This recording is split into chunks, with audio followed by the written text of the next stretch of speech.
Welcome to New Possibilities. I speak truth to power without fear.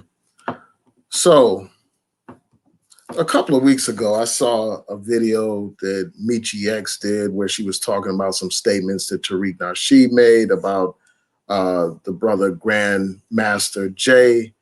He's the leader of the Not Fucking Around Coalition. It's a black militia, it's a black nationalist militia. And she was talking about Tariq Nasheed alleging that this guy is an agent. And I just want to share some of my thoughts about this. Just share my thoughts about this whole situation, just based on the basic information that I have, based on, the Michi X videos. And I also saw another video today that this rapper Yuckmouth did where he's going back and forth with Tariq Nasheed. I will post a link to that video, and I'll post a link to Michi X video as well. But I want to share my thoughts, and also shout out to Def Rocker. He's one of my subscribers. He recommended that I talk about this subject. So I'm going to get into it right now. This shouldn't be a long video. Again, I'm going to be doing a series of live streams tonight on a wide range of subjects.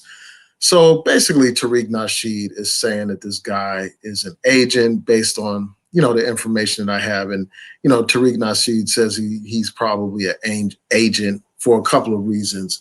One of the first reasons, as far as I know that I've heard, is that Grandmaster Jay, before he started this black militia, talked about how all lives matter, and we know that that's an issue that has come up since the Black Lives Matter movement. Like, one of the popular responses to Black Lives Matter is that it's not about just Black lives, all lives matter. That's one of the constant things that a lot of conservatives put out there and a lot of ignorant Negroes put out there in response to the call and the demand that all lives matter.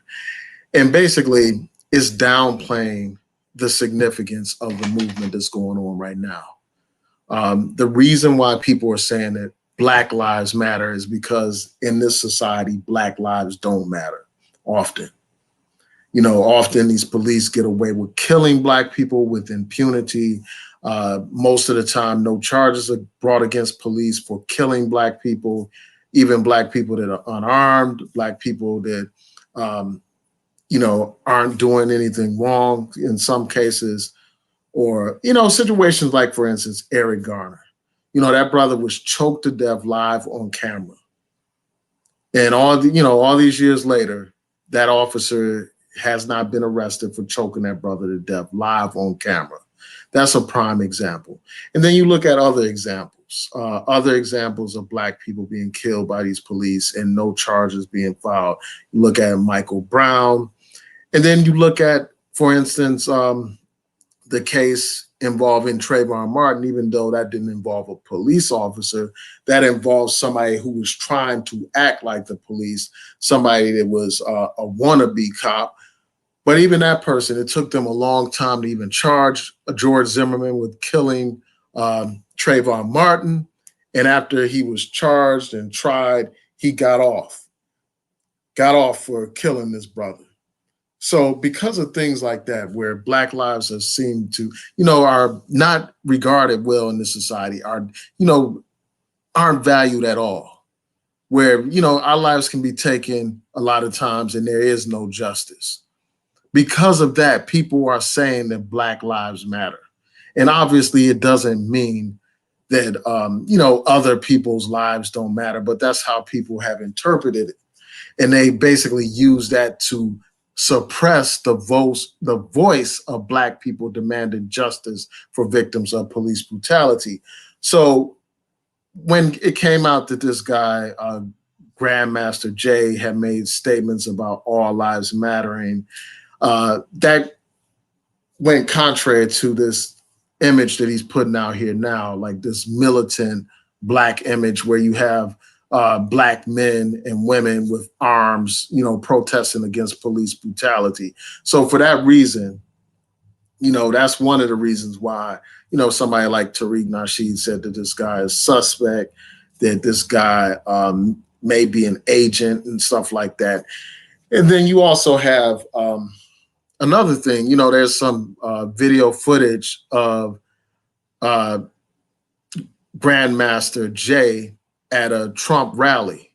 And, this was before he got involved with the Black militia, before he created the Not Fucking Around coalition. This is back in 2016 during the presidential campaign. He was actually at a Trump rally. So some people took this to mean that he was actually a Trump supporter, when the fact of the matter is, he was actually running for president himself. This guy, Grandmaster Jay, was actually running for president at the time as an independent.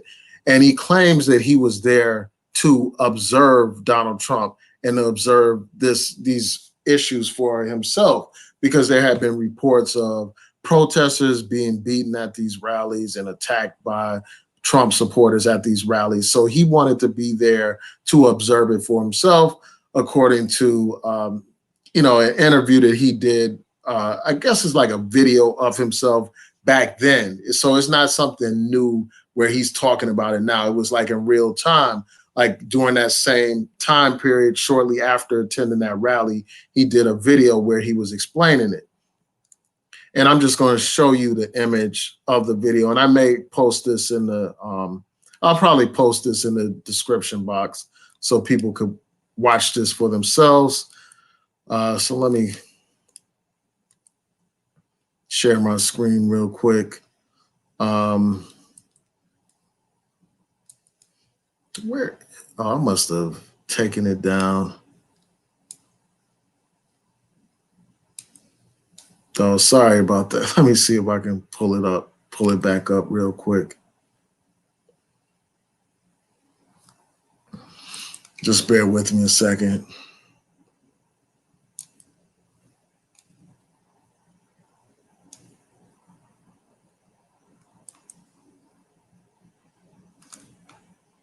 Just bear with me 1 second, y'all.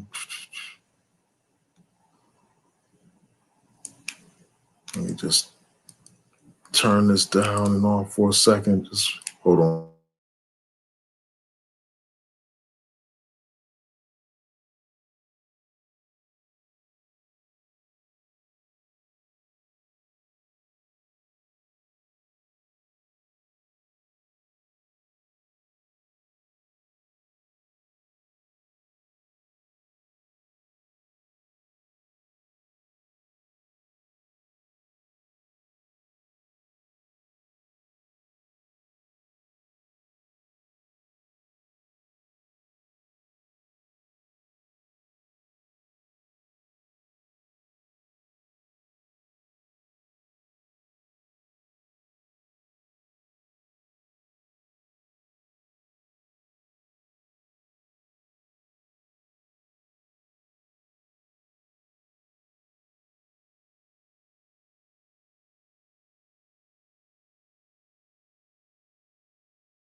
All right, sorry about that. I'm back. So I'm not going to hold you all. I'll just post it in the description box so that you can check it out. It's an interview where he's basically saying that he's not a Trump supporter. And this interview was done like right after he attended that rally. So it's not some damage control or some interview that was done recently. But this is well before he became the leader of this militia group called Not Fucking Around Coalition. So he was basically saying he's not a Trump supporter. He was there to observe and to see things for himself in terms of, the abuse of protesters at Trump rallies. So that's his explanation behind that. So there are some questions about this. There are legitimate questions, as I was pointing out. The whole thing about having an all lives matter type of position, and then here you are going hard and being an ultra militant, that does raise questions. It raises questions, and people should ask those questions. People should ask him questions about that. The other thing about being at the Trump rally, I explained that. But, I think that overall, it's never a good idea to just be throwing out these labels, calling people agents without proof of that. Because by labeling somebody as an agent, you can get them killed. You know, you are putting their lives in jeopardy. And what you're doing is undermining whatever they're trying to do. Like, even if you disagree with this brother's ideology or whatever, there are good things that they're doing. Like, just in terms of presenting a strong image of Black people standing up to oppression and, you know, defending themselves, that's a positive thing. Them going down there to Kentucky, I think it was in Kentucky, to raise issues about Breonna Taylor's case, to get answers to questions. You know, that's crucial. That's important. And you had other protesters down there and all that kind of stuff. But it's important to have different people involved in this effort to end police brutality. And I don't think it's a good idea to undermine people simply because you have questions about their past positions. And it's not like somebody can't grow, somebody can't evolve over time. And I just think that it's a bad thing to do. We know that during the 60s, during the counterintelligence program, one of the things that they would, you know, the FBI would do is falsely label people as informants or agents. And they would do that to cause division within the movement, to cause destruction of the movement. So we got to be careful throwing around these terms like agent and all that kind of stuff. And, you know, one thing that, you know, these other YouTubers like Yuck Mouth and Michi X raised was this. You know, here you have somebody actually trying to do something to make a difference, somebody actually not just talking behind some video screen, but actually putting boots on the ground and actually standing up for self-defense, not just with rhetoric, but with actual weapons. And here you had this guy, Tariq Nasheed, who doesn't do any of that kind of stuff. He doesn't protest anything. You know, for the most part, I haven't heard him organize one protest. I've seen him organize, you know, producing films and getting people to come out to his films and to buy his films. I see that. And, you know, I don't have any problem with somebody producing films and stuff like that, or selling products. But if that's all you do, you haven't earned the right to attack people that are actually putting in the work. And that's what I have a problem with. You know, this guy doesn't protest. You know, this guy is against, you know, using the legislative and political process. He had a don't vote campaign. My question is, like, what does he do besides enrich himself? And that's what this guy Yuck Mouth was saying on his video. He was basically saying that Tariq Nasheed went from pimping and stuff like that, or, you know, macking people and, you know, all that kind of stuff, and getting money from women and getting money from, you know, the Mac lessons, to basically going from pimping women to pimping, you know, the movement and pimping, you know, quote unquote, pro-blacks and stuff like that. And, you know, I'm not going to, you know, I've done many videos about this stuff. So I'm just saying that basically this guy is in no position to attack real activists. You know, I don't have any problem with somebody analyzing things and, you know, expressing their views. But when you are trying to tear down somebody and discredit them, that's when I have a huge problem, especially when you don't have any concrete evidence that somebody's an agent. And it's like, when somebody is constantly calling people agents, that raises questions about you. It raises questions about your intentions. So yeah, that's all I have to say about this, man. I just think that it's a problem when you have these people dividing the movement by labeling people without evidence, without proof, because again, that can cost people their lives, that can destroy the movement. So I'm really interested in hearing what you all have to say about this. What do you think about this question? Like, do you think that Tariq Nasheed is correct? His position is correct? Or do you think he's completely off base? Yeah, shout out to Ghost Rider. Thanks for tuning in. Shout out to Nappy Yankee. Somebody said it's about jealousy, and that may be it. You know, that would be speculation. Like, I'm not sure if that's what it is. It's possible, because, like, I don't think he would be jealous because, like, I mean, at least I don't think he would be jealous because he already has, Tariq Nasheed already has a lot of notoriety and stuff like that. He appears on program, prominent news channels and stuff like that. He has, well-known, films and all that kind of stuff. So I don't think he would have anything to really be jealous over. But I could be wrong. I could be wrong. And yeah, I know that that's something that Michi X was saying in her video about this topic. But yeah, so yeah, I don't know what's motivating this, and he may just have genuine suspicions about this whole thing. Because I know that when I saw some of this stuff before when I saw that picture of the guy at the rally, that did raise questions. I was like, why is he at this rally? And then I saw that interview that he did right after the rally that explained it all, so I understood, just based on that interview. But then there are other questions like I do have some questions about him, and I don't think there's anything wrong with raising questions. And I think that if people have a chance to interview him or they have a chance to ask him questions, that they should. And, he shouldn't be evasive. If you're going to represent the people, you should be prepared to respond to the people's questions to you. We need to have accountable leaders that are open to criticism, leaders that are open to being questioned and stuff like that. And one of the questions that I have is like, how do you go from running for president of the United States as an independent to being an advocate for Black separatism? Because that's what his organization is about. They're about, Black people having their own land.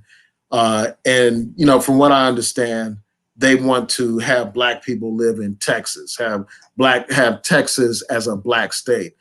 And, like I said, when I first found out about the group, I said that I liked the strong image that they had presented of Black men in particular defending the community. But I said I didn't know anything about their platform and stuff like that. But that's the little bit that I have learned so far about their platform, that they have a Black nationalist platform, a Black separatist platform, where they're talking about creating a separate state for the Black community. And I could do a whole video talking about what I think about that. I've done videos about Black separatism before. But my question is, like, how do you make that transition from being a candidate for president only like 4 years ago, and now all of a sudden you're advocating that Black people separate from America? How do you go from being a candidate that was running in politics, even though you were running as an independent, to being some gun-toting Black militant? So that's a real question. That's a question that should be answered. And I can understand why some people may be suspicious of certain things, like how do you go from talking about all lives matter to all of a sudden being super militant? That's a legitimate question. But let's not go so far as to say that somebody is an agent just because you have questions about things that, that are out of place, that may be out of place. That people just need to raise those questions and have a real conversation. And I think that anybody that's interviewing him should ask him these questions in detail. And I know that Michi X had him on her show a couple of times. And, the little bit that I watched, she was talking about like this incident where somebody got shot at one of the demonstrations that they had, by accident. And they were explaining that. But I don't think anybody drilled down these, like, maybe I'm wrong because I don't watch her stuff that regularly. But if you can tell me, like, did anybody ask him, Grandmaster Jay, about that whole thing? Like, how did he make the transition from, being about all lives mattering to all of a sudden being about advocating strongly and fiercely for Black people? And how did he go from being some candidate for president to being some Black separatist? Because if you're running for president, that's the opposite of separatism. You are trying to be a part of the establishment of the system. Even if you're trying to change it, you are working within the system. You're not working outside of it. So I would really be interested in hearing, from him on those issues. I really would want to hear some explanation. And, I hope that somebody has done that kind of interview. If they have, I encourage people to just post the link either in the chat right now if you're listening right now and you're aware of it, or you can post it in the comments. I'll be interested in checking that out. And I may do a more comprehensive video. This is just like an introduction, and it's just like a, off the cuff or, reaction to like these videos that I've seen. Like, so this is not something that's thorough or anything like that. It's just an initial reaction to what I've seen and heard so far. So I'm about to share my screen right now, and I will get to your comments tonight. I should have time because this is going to be a short live stream right here. So I'm going to share my screen of this Wikipedia page that deals with the Not Fucking Around Coalition.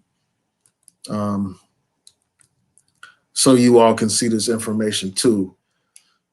So this article, talks about how, Grandmaster Jay's real name is John J. Fitzgerald Johnson.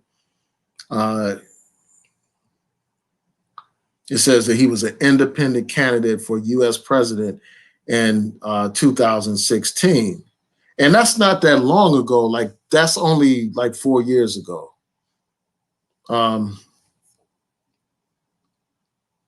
It goes on to talk about how he expressed Black nationalist views, thinking that, saying that the state of Texas should be handed over to African Americans so that we can have our own independent country, or allow African Americans to leave the United States to another country that will provide land on which they can form an independent nation. And then this talks about, some of the actions taken by the Not Fucking Around Coalition. It points out like their march on the 4th of July in Stone Mountain Park in Georgia. And basically that was a challenge to the Klan because that's where the Klan was, really active or founded or something like that, according to them. So I just wanted to show you all that real quick. And I want to just share my views real quick, like a summary of my views about Black separatism. And I'm sure that some people have heard it before. And I encourage you all to check out this video that I did. This more comprehensive. I did like a 40-something minute long video on Black separatism. And I'm going to try to pull that up right now so I can show it to you. Well, at least show you what it looks like. Just bear with me a second.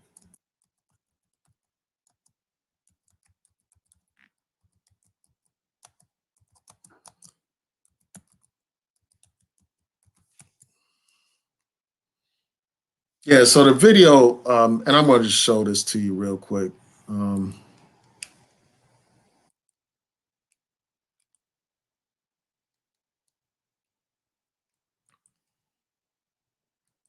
So this is the video right here. This top video is called Black Separatism is a Fantasy. And in that video, I, fully explain my position on Black separatism. I go into detail about it. And I'm just going to summarize some of the things that I have to say about that right now. First of all, I think the idea of Black people having a separate nation, either within the United States or in, another land or whatever, I don't think that it's a practical solution to our problem. I think that it's unrealistic. I doubt that millions of Black people are going to migrate to Africa, or to, a separate part of the United States. And I don't think the United States is going to give African Americans some territory within the United States, like voluntarily say, okay, you guys get the, 5 southern states or something like that, as proposed by groups like the New African Peoples Organization or the Republic of New Africa, and even like Nation of Islam. So I don't see that happening. I don't think that that's a practical solution to our problems. And even if you were to have a separate territory, that doesn't make you immune to what the system of white supremacy, the system of capitalism, a system that's dominated by white European countries. You going to some land is not going to help you escape that. It's a worldwide phenomenon. And even like these independent African countries, they're prime examples of how that is. Like, even though these countries have quote unquote independence from the colonial powers, they're still victims of neo-colonialism. They're still, a lot of them are still heavily in debt to the West and stuff like that. So they are still in a lower position based on the worldwide economic system of capitalism and imperialism. So I don't think that there is no easy out to the problems that we face as a people. You can't run from, white supremacy and all that kind of stuff. So that's one thing that I would say, one of the issues that I have with, separatism. So that is, impractical, and that it will not it won't end white supremacy. White supremacy is a worldwide system. Another thing is this, I think that we need to take control over the land that is beneath our feet. As I say in that other video, like taking control over our communities in which we live. Like, you have a lot of predominantly Black cities where you have Black people in positions of power. We need to seize, exercise power and influence where we are. You have Black cities where the economics are run by people that are non-Black. You live in, like Black cities like Detroit, Michigan, where most of the businesses are owned by non-Black people. Instead of people talking about something that's impractical, why not build businesses in your community? Why not try to use your influence to affect change in public policy and things of that nature? So, I can go on and on, but that's overall, like, I'm not a proponent of Black separatism, in terms of going to some physical separate land. I think that we need to seize control over the land beneath our feet. In the words of, Amiri Baraka, we need to take control over our communities and our cities where we already live. So, I support ideals of Black nationalism, but not separatism. I think that we need to own and control, the businesses in our community, as Malcolm X said, own and control the politicians in our community, have control over our environment. And, there's nothing we have the means to do that. So, that's it in a nutshell. I encourage you all to check out that video for, my thorough and detailed analysis of that. So even though I disagree with them on that issue, I agree with them on, the need for Black people to defend ourselves, and I agree that we have the right to defend ourselves and every right, just like any other person, to exercise our First Amendment, our Second Amendment rights and our First Amendment rights. So I support that. And I think that too often what we do is we focus on the points of disagreement. So, like, despite disagreements with, his organization on, the issue of separatism, I still rally behind him on the issues of agreement. Just like I don't agree with everything that Black Lives Matter is about. Like, if you look at their agenda as the formal organization, if you look on their agenda, of course, there are a couple of items that I don't agree with, but on the bulk of the items that I do agree with, then I'm going to work in solidarity with them. And that's what we need to be about, like moving out together on our points of agreement with all of our people. That's what we need to be about, instead of labeling people as agents, whether it's out of jealousy, and jealousy may be a factor because a lot of these people have a inflated sense of self. A lot of these people are egotistical. A lot of these people feel like they're in competition with each other instead of really being genuinely about the work, genuinely about improving the lives of our people. So you have people that get into petty little squabbles and stuff like that, instead of concentrating on improving the lives of our people. Some of these people aren't genuine. Some of these people are about making money and all that kind of stuff and selling products. So we really need to avoid labeling people as agent. And if you see somebody labeling somebody as an agent, demand that they show you actual proof and actual facts. Because there have been situations, and I'll get to your comments in a second, right after I make this point. But there have been situations, for instance, during the COINTEL program, where you had the FBI planting fake paperwork on people, for instance. Like the one story I recall reading about involved Kwame Ture, who was formerly known as Stokely Carmichael. They left documents in a car to make it seem as if Kwame Ture was working for the CIA. And because of that, the brother ended up having to flee the United States because people wanted to kill him because they thought he was an agent. So we got to be careful with that word agent, especially if you are in a militia group where everybody has arms, and some of those members may see these things floating around saying that this man is an agent. That's dangerous. And people should be called out for making such irresponsible and reckless statements. That's not what leadership looks like. Leadership should be about being calculated, being intelligent, and being collaborative with other Black people that are trying to make a difference in this world. So yeah, I want to get to your comments. I want to thank you all for tuning in. I appreciate it.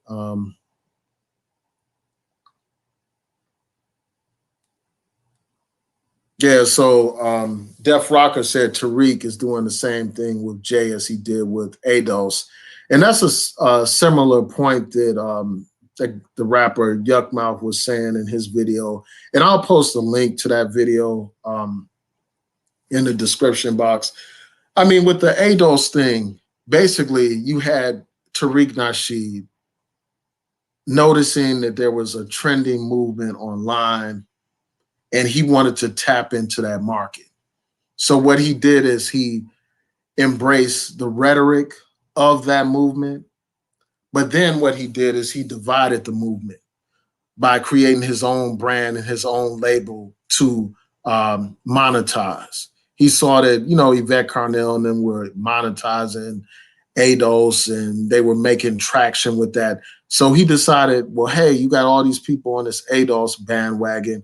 Let me incorporate some of their rhetoric and let me rebrand it and refashion it into something that I can monetize, something that I can use to build my audience and to stack up my paper. And that's basically what he did.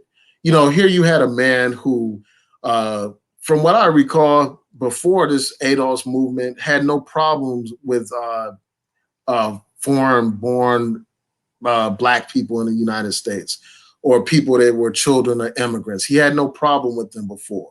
He had no problem with Africans in the diaspora. He would regularly travel to these different countries and stuff like that and speak at different countries, from what I understand. He would talk in broad terms. He would talk about melanated people and all that kind of stuff. Broad terms about people of color.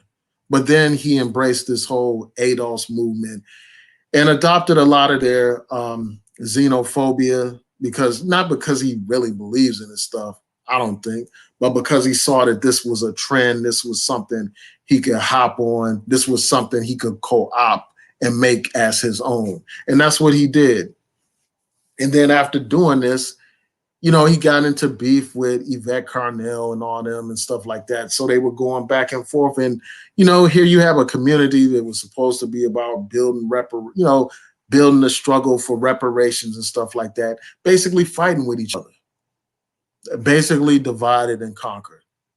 And the thing is, like, what is he organizing these? I mean, this is a point that Michi X raised about, like, how, ADOS, for instance, regardless of my disagreements with them, they are actually trying to affect policy changes. You know, they're actually taking steps to try to influence politicians. Whereas Tariq Nasheed, I'm not aware of him launching any kind of lobbying effort to promote reparations for the people that he refers to as foundational Black Americans. So yeah, you're absolutely right when you're saying that he's basically doing the same thing. Because here you have a situation where you have some Black men and women standing up, you know, with arms to make a bold statement about police brutality. And here he is in the comfort of his home, throwing shots at them and disrespecting them, disrespecting the, you know, this guy, Grandmaster Jay. And I don't think that that's appropriate. Like while they're on the streets fighting, you know, standing up, risking everything, you got this man in his house selling Ogun juice. That's literally what he's selling. He's repackaging some pepper spray with new branding and marking it up. And a lot of these foolish people just buying this stuff up. So yeah, I think that's a valid point that you raised. And I'm just going to throw that up here. And then somebody said, at least he's doing something, not just sitting around. Yeah, I mean, that's true. Like he's actually doing something, regardless of how you feel about the positions on his platform. He is doing something, and I have to respect somebody that's doing something. I have to respect somebody that has the courage to take up arms and defend the community and stuff, to make a statement about police brutality. I have nothing but respect for that. You know, a lot of these people, all they do is talk. As I said before, like what community groups are they a part of? What political groups are they a part of? Like what protests are they organizing? What kind of petition drives are they organizing? What kind of lobbying on Congress or, you know, any state government or local government are these people doing? A lot of them are doing nothing but talking on YouTube. And, you know, for somebody that says, well, hey, what are you doing? Like, why are you criticizing those people? You know, I can tell you several things that I'm doing. First of all, my life is, you know, I'm a civil rights attorney. So every day when I go to work, I'm fighting for our people, fighting against various forms of discrimination.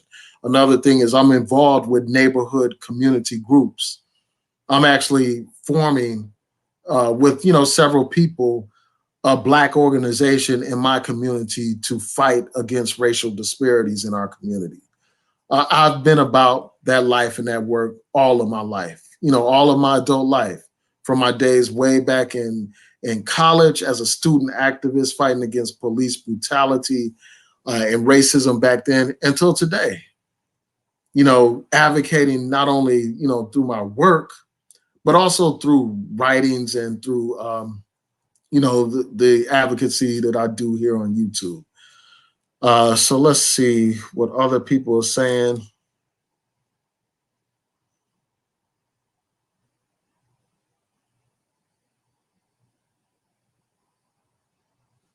So Cohen says there needs to be many more Black militia groups. Yeah,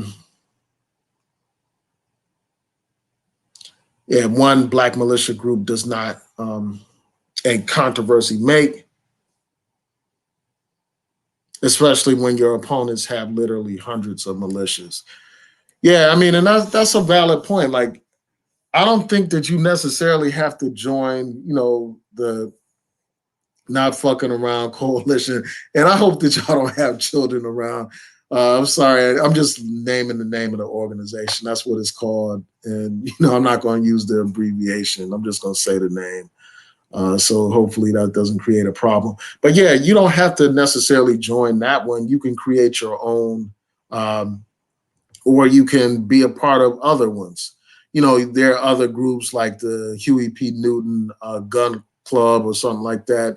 And then you also have the new Black Panther Party, even though like I disagree with the new Black Panther Party's agenda and everything, that is a group that has been doing this stuff, you know, well before.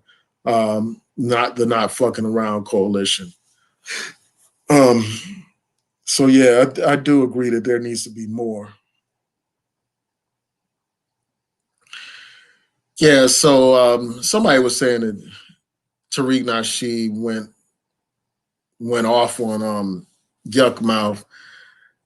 Yeah, and I don't watch Tariq Nasheed regularly. Like, it's been a long time since I sat down and watched his stuff. Like, I see little clips, like clips that a lot of people post or repost or whatever. Um, and that's my thing. Like, why are you? I mean, you're 40 plus years old, and people are taking you as some kind of serious leader, but you are just roasting people and stuff like that. A lot of your time is spent roasting people and clowning people.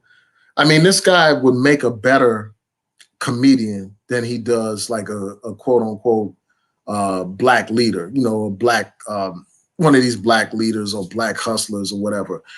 He would be a better comedian than he would be an actual leader, because he's funny and stuff like that. He's a funny guy and stuff like that. But that's not what black leadership should look like. It shouldn't be about joking around and clowning people. It should be about building and creating a difference in the community, a difference for our people.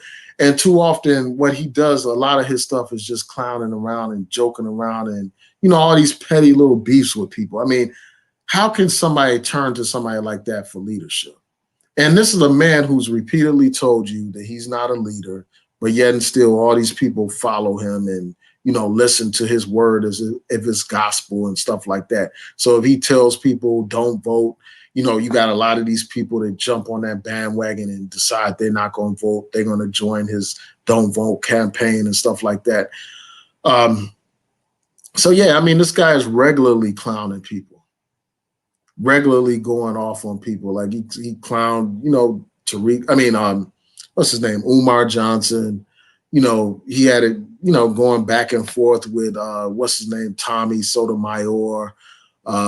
He clowns Michi X and Roland Martin. I mean, and the list goes on and on. He's always clowning somebody. And he's funny. He's funny at that. I mean, he's a good comedian, you know, like he's hilarious and stuff like that. But is that who you want to be your leader? Is that who you want to be some spokesperson for black people on national media? Is that what you really want? And like as Yuck Mouth was saying, like he kept saying, is that your king? And basically he's taking a quote from that movie Black Panther where, you know, the guy Killmonger kept saying, is this your king? As he was basically destroying uh, the Black Panther in this battle, you know. He was like, is this your king?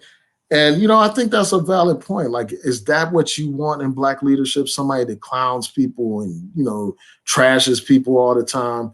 And I get it. Like, people come at him and all that kind of stuff, but he should be above the fray.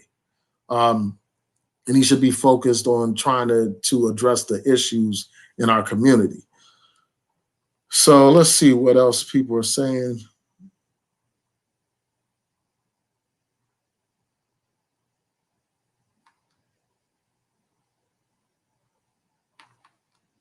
Yeah, so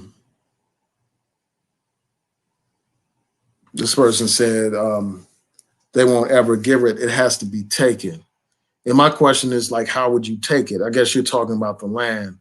My question is, how would you take it?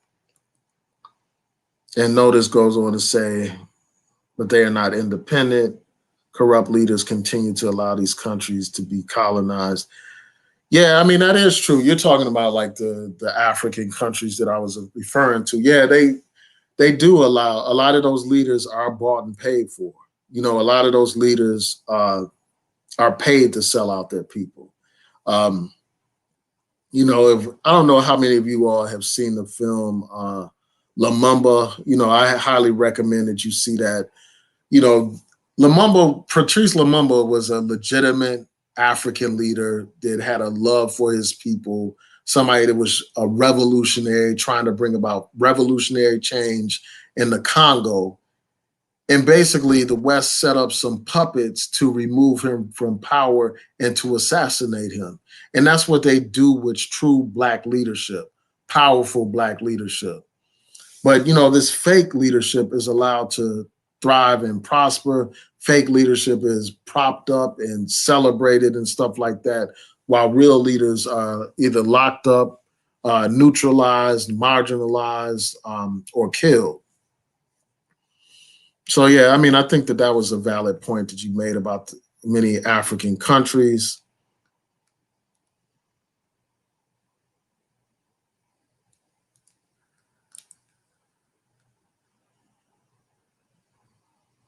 Yeah, so so this is an interesting point. Like, so Cohen said the nation of Israel was created by literally millions of Jews fleeing Europe to create their own state.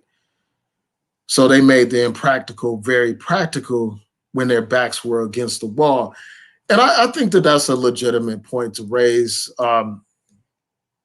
That's a legitimate point to raise, and it's a point raised by many black separatists and stuff. You know, they talk about the state of Israel, but we have to remember that the state of Israel was propped up by colonial powers. Like, there would be no state of Israel if colonial powers didn't intervene and seize land from Palestinian people. And we see that that experiment of creating the state of Israel has been an experiment in disaster, because they've been in perpetual war with their neighbors, and there is no peace over there. There have been some developments, like from what I understand. Like, I was checking out the news, and they were talking about how the United Emirates, Arab Emirates, have decided to make some kind of deal with Israel for peace. But Israel, like, is unstable. Like, they have been subject. Their people are resisting the occupation there. They have been resisting the occupation for decades and stuff. So I don't think that that's some kind of model for how we should operate. And then, when you look at the state of Israel, I mean, that first of all, that state is built on the oppression of Palestinian people. That state is an imperial power. It's a state that helped South Africa and all that kind of stuff. So I don't see that as some kind of model for success. And even in that situation, like, all Jews around the world didn't take an exodus solely to Israel. Like, they remain in other countries, just like the United States. Like, all the Jews in America didn't go to Israel. Like, they may go there to visit, to see the historical and religious sites and all that kind of stuff, but they come home to America. They come home to wherever they're from. Like, a lot of them live throughout the world, throughout Europe and all that kind of stuff.